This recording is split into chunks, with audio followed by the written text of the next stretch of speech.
Hello everyone, how are you doing? This is Daryl Guberman. I just got done working out. I decided before I took a shower, I wanted to do this video. I think it's very important for me to get this out to you. And yes, I want to do something different. No shirt, no tie, and this is it. I've always believed in the Spartan way of life, a strong body, a strong mind. I was a runner-up in the 1995 Mr. America, and I have almost a PhD in materials, plastics, composites, non-ferrous metals, and background being 40 years in quality and manufacturing quality, both in aerospace, medical implants, materials printing, and plastic distribution.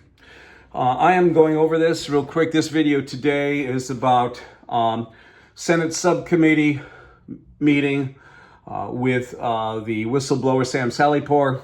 Daryl Guberman reads the litany of why the news media will not let his information out.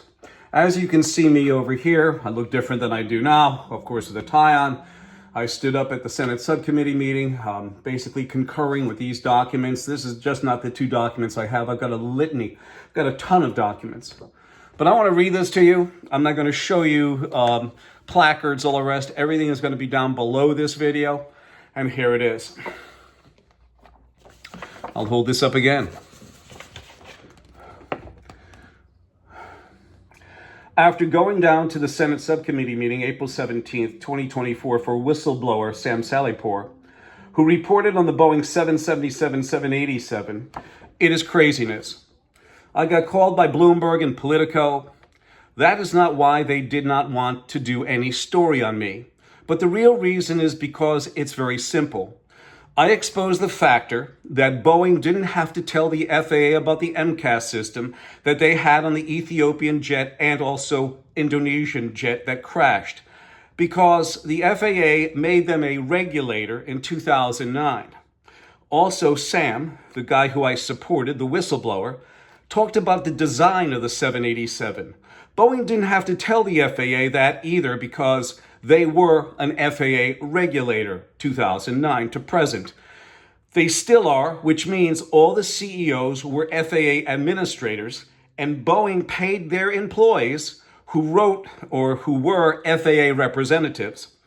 The FAA increased the authority of Boeing's commercial airplanes division to self-certify its own aircraft. That's in 2009.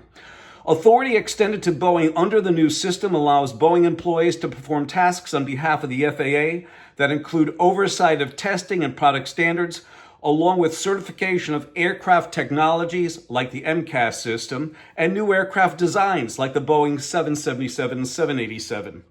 The FAA did not pay Boeing employees, so that's a compounded issue. So before the Boeing FAA representatives went to the FAA about a problem, I can almost guarantee they would go to their Boeing managers to ask if they should report a problem. Please listen to this. Boeing already had in-house inspection programs, and much of Boeing's inspection work is already delegated to FAA-appointed in-house company inspectors who report most, remember what I said, who report most of their findings to the FAA through Boeing. Our news media is not telling us the facts, reporting that Boeing didn't tell the truth about the MCAS to the FAA. On top of these two pieces of paper, one of them, you see here, as of these two pieces of paper, one of them is a supplier bulletin from 2002, which states that if you are accredited by the same accreditation body that Boeing sits on, ANSI, ANAP, just send us your cert, send us your parts, and we don't have to come visit your facility for 22 years. What makes this bad is that I know how some of these manufacturers are. They will go to the end of the earth to find the cheapest supplier, meaning they will go to China, India, South America, have the parts manufactured, then bring them back here and put their stamp on it as if they were the ones who manufactured it. When Boeing gave up source inspection for 22 years, they gave ultimate oversight to a piece of paper called AS 9100, which is the international standard for aerospace. Please take note as well. ANSI is the founder of the International Accreditation Forum, incorporated in Delaware, which is a repository for both international and national accreditation bodies. ANSI ANAB, who are underwriters for both the IAF and ILAC, the International Laboratory Accreditation Cooperation in Australia, they take full responsibility for both systematic and product failure. Boeing sits on the board of ANSI ANAB and ANAB's board that can grant, suspend, and withdraw certifications.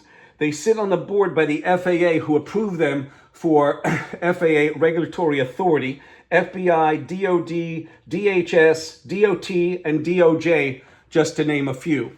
So while I stood up at the committee here, the DHS is in bed with ANSI ANAB, the accrediting body that Boeing recommends, on both their supplier portal, their supplier bulletin, and it is absolutely unbelievable. My telephone number is 203-556-1493 or Daryl, tqrs@yahoo.com. I'm sorry about the presentation here, but I had to get this out. I thank you.